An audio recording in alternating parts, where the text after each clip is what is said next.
Hi friends, Shayla here. So I am here to do a Kindle Unlimited manga recommendation for you. So recently Kodansha Comics blasted a bunch of their titles onto KU.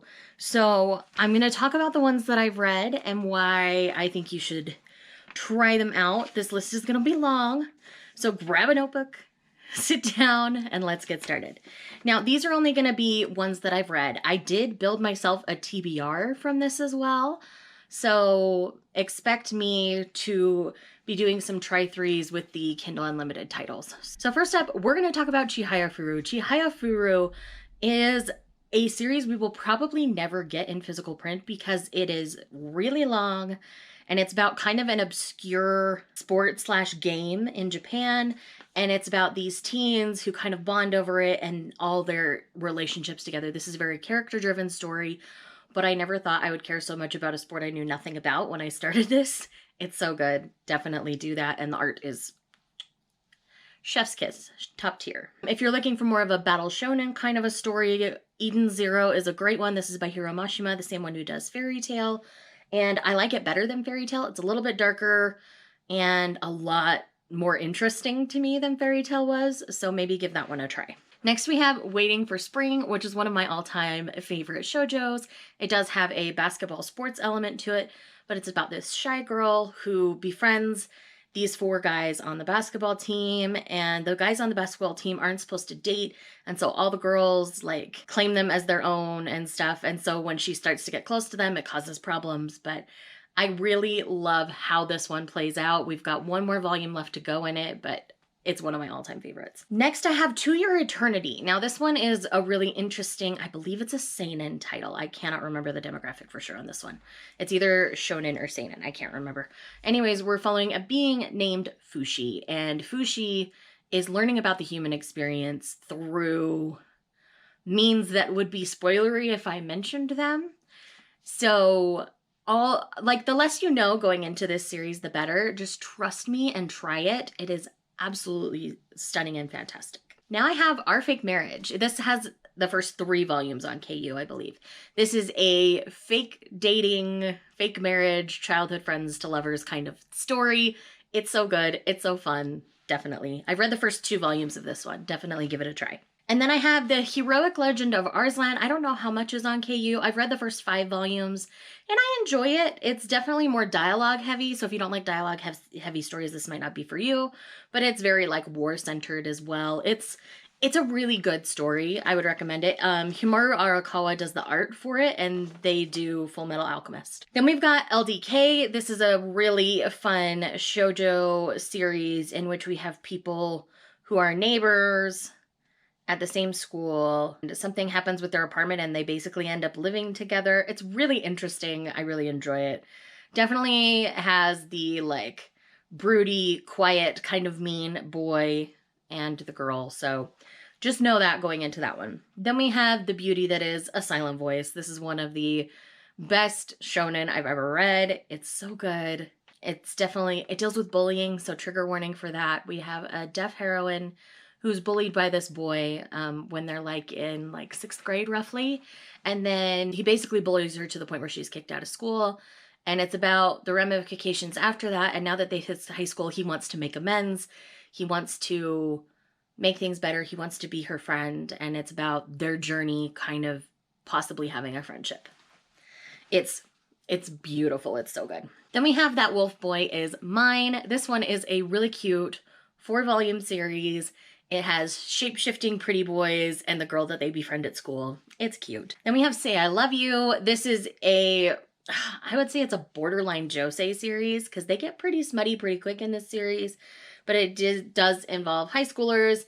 We have the shy girl and the popular boy. And it's a really interesting, mostly their relationship kind of story. And then we've got Your Lie in April, which again, we're dealing with trigger warning for cancer on this series, but it's a music-centered story about teens who are prodigies essentially, and the pressures and stresses of that and collaborating together and some things. It's brilliant. I love it. Then we have My Little Monster, again, another really cute shoujo series.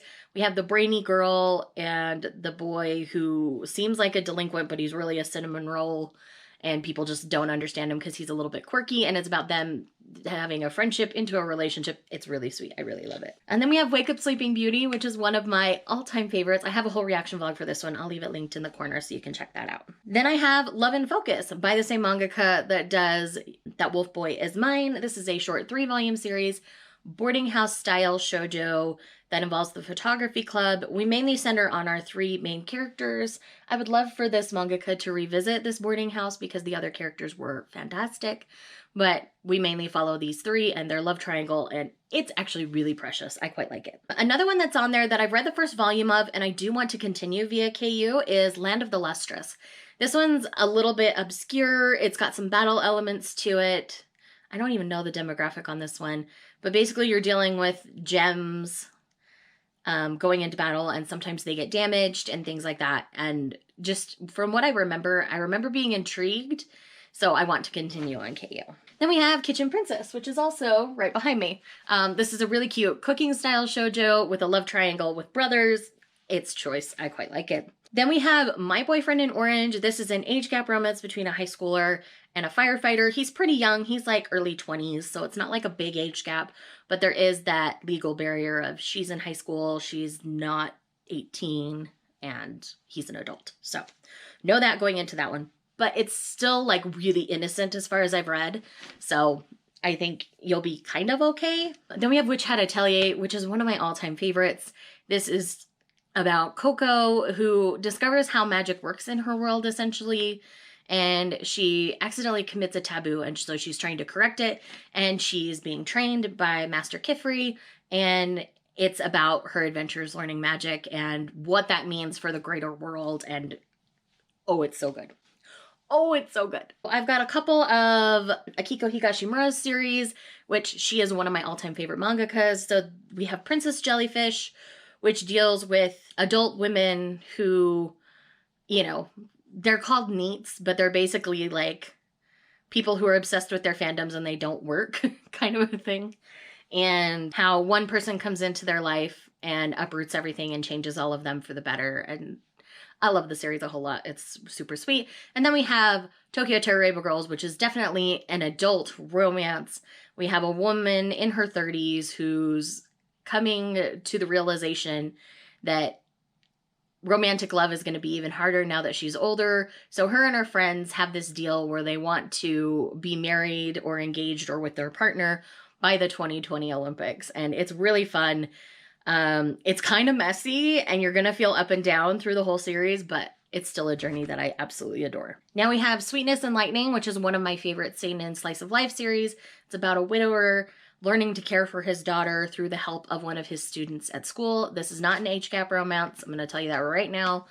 But this is just a very slice of life sweet piece, and I absolutely adore it. Tsumugi, the little girl, is so precious, and it will make you so hungry because it all centers around cooking because his wife did all the cooking. He doesn't know how to really cook, and so it's him learning how to cook so that he can better take care of his daughter. It's so good. Oh my gosh, that series.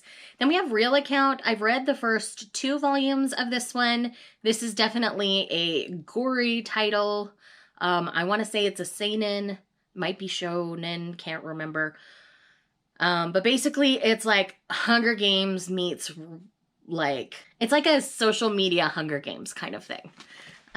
Where like, depending on how many likes you have, like if your likes go down to 0 or like the people subscribe to you goes down to 0, you literally die in this game. And it's really interesting. I decided to not continue it physically, but I may continue it via KU, but it's definitely on the darker side. So go for that. Then we have Welcome to the Ballroom, which is a ballroom dancing series. This one is, I can't remember if it's shonen or seinen, definitely on the male side, you know, because they say male and female, but shonen and seinen. So it's going to have stronger lines, bolder movements. And then we also have Let's Dance a Waltz on KU, which is the softer shoujo art style. Again, ballroom dancing centered. Both were really fun. Then we have Our Precious Conversations. Oh my gosh, this is one of my favorite series of all time. I really hope and pray we get physical prints of this one. In this one, we're following two teens. This girl confesses to this guy, and he is very blunt, is like, why are you putting your feelings on me? We've never spoken before. What are you doing? And so it's about them gaining a friendship, and he is realizing that he's actually in love with her. And so he's trying to like figure out how to ask her out now, but he's already kind of put himself in the friend zone, and it's so cute. I love this series so much. And then we have Sayonara Football. This is a soccer-based manga in which we're dealing, well, football in anywhere else except the US. We're dealing with a girl, and there's no girls' team or girls' league to play in. So she's always played with the guys, and she can outplay any of the guys. And they won't allow her on the team because she's a girl, so she can't like play in matches, and it's really interesting. Girl power. Let's go. Then we have Beware the Kamiki Brothers. This is a step-sibling romance. That's all I'm going to say. It's really sweet. I really liked it. And then we have Can I Kiss You Every Day? And this is a childhood friends to lovers with a stepbrother interloper kind of story. It's fun. I really liked it. We have Drifiting Dragons available via KU. I did a whole try-through on that, so I will leave that linked in the corner. It's not going to be a series for everybody, but if you're interested in it and want to try it, you're welcome to via KU. And then last but not least for this list is SP Baby. This is a 2-volume series by Maki and Joji.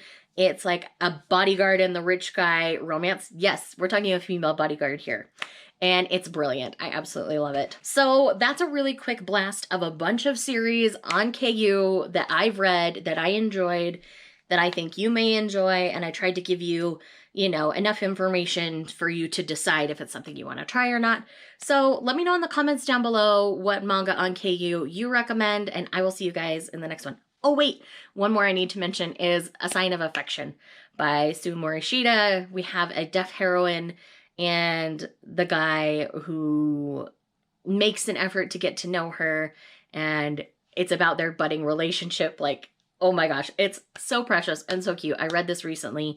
It is going to be publishing physically, but you're welcome to try it via KU before you pick it up physically, but I know I will be buying it physically. So there's that. Thank you guys so much. I will see you guys in the next one.